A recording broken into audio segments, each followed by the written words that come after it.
How to remove Instagram from Account Center. Hey everyone, welcome back to the channel.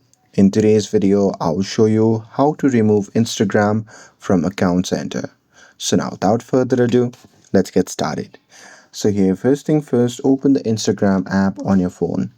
And now here, once you're inside the app, just tap on the profile icon shown in the bottom right corner of the screen.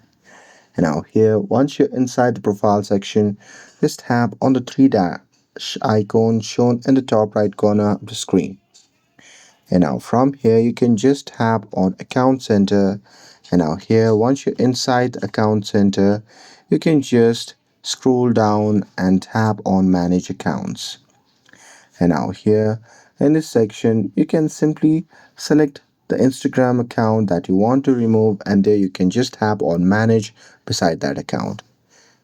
And now here in this account or in this section, you'll see the option labeled as Move Out of this account center. So simply tap on it. And now here in this section, you can just tap on Move Account option, and after that you can just tap on Continue.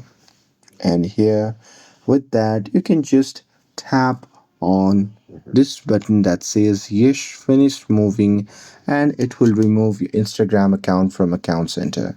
And that's it. With this, if you found this video helpful, then don't forget to like, share, and subscribe to get updated for more videos. Thanks for watching, and I'll see you in the next video.